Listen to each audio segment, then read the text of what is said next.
Hey guys, good morning. Welcome to our new blog. তো আশা করি তোমরা সকলে ভালো আছো, আমিও ভালো আছি। তো শুরু করলাম আজকে একটি ব্লগের সাথে। তো দেখতে পাচ্ছিলে 2 দিন আগে তো ছিলাম শ্বশুর বাড়িতে, তো সেগুলোর ব্লগ তো তোমাদের সাথে ছাড়া হয়েছে। তারপরে আমি চলে গেলাম হলো বাপের বাড়ি। তো এখানেও 2 দিন থাকবো, তারপরে বাড়ি চলে যাব। তো আসার পরে তো মা দিদি কেউ ঘরে ছিল না, তো বাবার দোকান থেকে চাবিটা নিয়ে আসলাম। এসে দরজা পাটগুলো খুলে দিলাম, খুলে পর্দা টর্দা সব উঠিয়ে ফ্যান চালালাম, দেখলাম কারেন্টটা নেই। তো দিদি বলেছিল ফ্রিজটা অন করার জন্য, তো কারেন্টের সাথে সাথে ফ্রিজটা অন করে দিয়েছি। আর এসে কাপড়ও এখনও চেঞ্জ করিনি। তো দিদির সাথে ছেলে বাজারে ছিল, তো দেখি ওরা চলে এসেছে। তো ছেলে হাতে নিয়ে এসেছিলো জুস, আরও কী কী কিনে এনেছে, তো সেগুলো আসার পরে দেখা হবে। তো অনেকটা রৌদ্র ছিল আর গরমের পরিমাণটা আজকে অনেকটা ছিল। তো এনেছে হলো একটা ড্রয়িং কপি। তো এই কপিটা কতদিন থাকবে ওর কাছে ওটা ঠিক ঠিকানা নেই, কারণ ও কিছু জিনিসই যত্নে রাখে না। তো অনেক ভালো লাগছিলো দেখতে ড্রয়িং কপিটা, কারণ সাইডে আঁকা ছিল, তো সেটা দেখে দেখে মানে কালার করতে হবে। তো কালার আনা হয়নি, তার জন্য কান্না করেছিল। তো দিদি বলছে কালকে এনে দেবে। তো আমি ওকে মানা করেছি না আনার জন্য, যেহেতু ঘরে কয়েকদিন আগে শ্বশুরমশাই কালার দিয়েছিল, তো সেগুলো অলরেডি ঘরে রয়ে গেছে। তো তার জন্য আর আনতে মানা করেছিলাম। তো সেগুলো দিয়ে ঘরে গিয়ে কালার করবে, এখন দিলে এখনই ভেঙে চুরে একাকার অবস্থা করে দেবে। তো ড্রয়িং কপি শুধু আনেনি, ওর সাথে একটা ইরেজারও এনেছিল, বলেছিল চাক্কাওয়ালা ইরেজার লাগে, তো সেটাই এনেছিল। আর মাও চলে এসেছে এদিকে বাজার নিয়ে। তো মা এনেছিল এখানে 2 রকমের মাছ। তো মা ফোন করে জিজ্ঞেস করছিল কী মাছ খাবি। আমি তো বলেছিলাম ট্যাংরা মাছ, তো ট্যাংরা মাছ পাইনি, তার জন্য রুই মাছ আর একটা ছোট ছোট কী মাছ, আমি ঠিক নামটা জানি না, তো সেটা এনেছিল। তো আমি মাকে বলছি তো মাছগুলো আমি ধুয়ে বেছে দিই, তুমি রান্নাটা করো, কারণ যেহেতু অনেকটা গরম, তো মাকে হাতে সব করতে গেলে অনেকটা লেট হয়ে যাবে। অলরেডি মার আস্তে আস্তে 12:30টার মতো বেজে গিয়েছিল। আর ছোটো মাছ কাটতে তো অনেকটা সময় লাগে, তোমরা সকলেই জানো। তো তার জন্য আমি এগুলো বেছে টেছে দিয়েছিলাম আর মা রান্না বান্না করে নিয়েছিল। আমি বেছে একসাথে মাকে ধুয়েও দিয়েছিলাম। তো এখানে রুই মাছ আমার ধোয়াও কমপ্লিট হয়ে গেছে। আর ছেলের জন্য বাবা 2টা লেগ পিস পাঠিয়েছিল, সেটাও ধুয়েছি। আর মাছের তেলটাও ধোয়া হয়ে গেছে। আর ছোটো মাছগুলো তো বাছতে যেহেতু অনেকটা সময় লাগবে, তাই জন্য এগুলো মাকে আগে ধুয়ে দিয়ে দিয়েছি। মা মাছগুলো ভাজতে থাকবে আর কিছু একটা বসিয়ে দিতে পারবে। আর আমি এখানে ছোটো মাছটাকে বেছে মাকে দিয়ে দেবো রান্না করার জন্য। আর এখানে মা হলুদ নুন মেখে মাছটা অর্ধেক প্রায় ভাজাও হয়ে গেছে, এখন বাকিগুলো ভেজে নেবে। আর আমার সব মাছগুলো পরিষ্কার করে ধোয়া হয়ে গেছে। মা বানিয়েছে আজকে লাল লাল মাছের ঝোল ঝিঙ্গে আলু দিয়ে। মাছের ঝোল ঝিঙ্গে আলু দিয়ে, আর বানিয়েছে হলো এখানে মাছের মাথা দিয়ে আলু, মিষ্টি কুমড়, ঝিঙ্গে, মিষ্টি কুমড়ের ডগা। আর এটা হলো ছেলের জন্য চিকেন। আর কি বানিয়েছে মাছকে মাছ চচ্চড়ি বানিয়েছে। তো ওদের ভিতরে হলো আমার বরের জন্য মাছ ভাজা, আর এটা হলো মাছ চচ্চড়ি, আর এখানে হলো ডাল। এখন আমি ভাজবো হলো পাঁপড়। তো বর এনেছিল এখানে হলো পুদিনা পাঁপড়, তো সেটা ভেজে দেবো। তো অনেক কিছু তো রান্না ছিল আর ভাজবো না ভেবেছিলাম, কিন্তু বর এনেছে তাই ভাবলাম একটু ভেজে নিই। এদিকে ফ্রিজের থেকে জল বের করে নিলাম খাওয়ার জন্য, পাঁপড়গুলো ভেজে নিচ্ছি। আর বর আনারসও এনেছিল, সেটা ভাত খাওয়ার পরে খাওয়া হয়েছিল, তো সেটার ভিডিও করা হয়নি। তো পাঁপড়গুলো আমার এদিকে ভাজাও কমপ্লিট। আর এদিকে বরকে ডাকছিলাম নেমে এসো ভাত খাওয়ার জন্য। মা এদিকে ভাত বাড়াও হয়ে গেছে।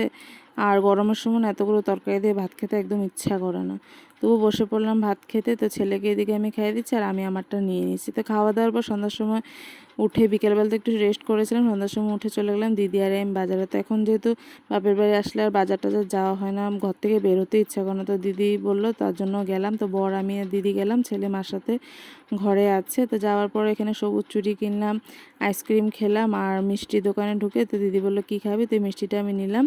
খেয়েছিলাম হলো ফুচকা। তো ছেলের জন্য এখানে দিদি বাটি বল আরও কী কী এনেছিল, তো সেগুলো দিয়ে খেলা করলো ছেলে। আর আমি আইসক্রিম এনেছিলো সেটাও খেলো। আর আজকে বর আমাকে দিল একটা সারপ্রাইজ। তো ওইটা কবে বানাতে দিয়েছে আমি ঠিক জানিও না, তো আজকে নিয়ে আসলো বাজার থেকে। তো আমাকে সবুজ চুড়িও কিনে দিয়েছিল, সাথে এটাও কিনে দিয়েছিল। তো আমার কাচের চুড়ি আগের ঘরের ছিল, তো সেটার সাথে ভাবছি এবার এটা ডিজাইন করে লাগাবো, তার জন্য কিনেছি। তো বড়ই কিনে দিয়েছিল। তারপর রাত্রে হলো বাবাও চলে আসলো দোকান থেকে। তো ছেলের জন্য এই গাড়িটা আনলো, আর ছেলে তো পেয়ে অনেক খুশি। আর অনেক কিছু চিপস কুরকুরি কোল্ড ড্রিঙ্ক আরও অনেক কিছু আনলো। আর ছেলে আজকাল এগুলো জিনিস খেতে এত একটা পছন্দ করে না, তো এগুলো খেলনা পেয়ে আরও কী করেছে ওর সব ঢুকিয়ে রেখে দিয়েছে, বলতে পারে না আমি কখন এগুলো ঢুকিয়ে রেখেছি। আর রাত্রে হয়েছে না, তার জন্য আর ওকে এগুলো দিইনি খেতে। তো রেখে দিয়েছিলাম আর কোল্ড ড্রিঙ্কগুলোকে ফ্রিজে ঢুকিয়ে দিয়েছিলাম। তো ওর জন্য একটা ছোট জুস এনেছিল আর আমাদের জন্য সবার জন্য একটা বড় কোল্ড ড্রিঙ্ক এনেছিল। তো সেগুলো নিয়ে ফ্রিজে রেখে দিলাম। আমার ছেলে তো এগুলো সব পেয়ে অনেক খুশি, বাবা একটার পর একটা দিচ্ছিল। তো আমি এগুলো সব ঢুকিয়ে রেখে দিয়েছি, তো পরে ওকে খেতে দেবে একটা একটা করে। তো সেই দিন রাত্রে ব্লগ করার, এটা হলো পরের দিন সকালের ব্লগ। ঘুম থেকে উঠে দেখি মা একটা অনেক বড় প্যারা এনেছিল আর বাবা আগের দিন রাত্রে চাউমিন এনেছিল। তো সেটা সকালবেলা বানানো হলো আর সবাই মিলে খাওয়া দাওয়া করলাম। তো ছেলে এখানে বসে আছে, তো ওকে খাইয়ে দিচ্ছিলাম আর আমিও সাথে বসে খাচ্ছিলাম। আর ওখানে সারাদিন মার মোবাইল নিয়েই বসে থাকে। তো তারপরে মা এদিকে রান্না করছিল, তো বলছিল কাঁচা লঙ্কা শেষ হয়ে গেছে। তো আমি বললাম, তো মা বললো মা খেতে লাগিয়েছে, এখানে বাগান লাগিয়েছে অনেক কিছুর। তো বললো সেখানে আছে, গিয়ে নিয়ে আয়। তো আমার তো বাগান থেকে সবজি কুড়োতে অনেক ভালো লাগে, তার জন্য গেলাম। গিয়ে দেখি গাছে এত একটা মরিচ নেই, মানে যেহেতু গরু ছাগল ঢুকে খেয়ে নেয় তার জন্য বেশি একটা নেই। তো যতটুকু ছিল তো সেগুলো উঠিয়ে নিলাম। তো গাছের থেকে তো সবজি উঠাতে অনেকই ভালো লাগে। তো যেগুলো কাঁচা লঙ্কা ছিল গাছে 2-3টার মতো রেখে বাকিগুলো আমি উঠিয়ে নিয়েছি। তো অনেক কিছুরই গাছ ছিল এখানে, কাঁকরোল গাছ ছিল, মিষ্টি কুমড়ো গাছ ছিল, তারপরে ধনেপাতার গাছ ছিল। তো অনেকই ভালো লাগছিলো, কারণ পরিবেশটা পুরো সবুজ সবুজ ছিল আর গাছের থেকে কাঁচা লঙ্কা উঠেছিলাম, অনেক ভালো লাগছিলো। আর সাথে গিয়েছে হলো বাজারে, যেহেতু আজকে চলে যাব তার জন্য বায়না করছিল দিদির সাথে বাজার যাওয়ার জন্য। তো দিদি নিয়ে গেলো, তো আমি বারবার বলছিলাম নিয়ে যাস না, কারণ গাড়ির টাইম হয়ে যাবে।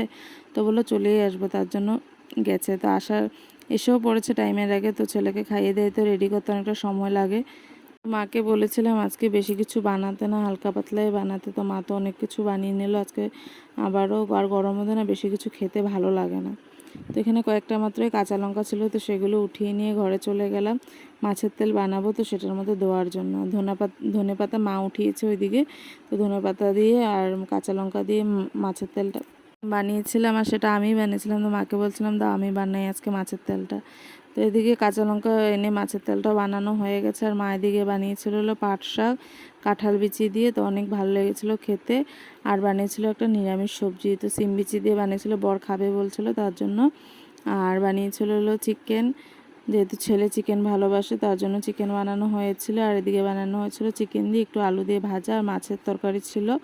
আর বরের জন্য এদিকে বাটিতে মা উঠিয়ে রেখেছিল। আর আমি এখানে বানিয়ে নিচ্ছি হলো শীতল দিয়ে চাল কুমড়ো পাতা দিয়ে একটা বড়া। তো বড়াটা খেতে তো অনেক ভালো লাগে, তোমরা ট্রাই করে দেখো, অবশ্যই খুব ভালো লাগে। ছেলের জন্য কুমড়ো ফুলের বড়া বানানো হয়েছিল।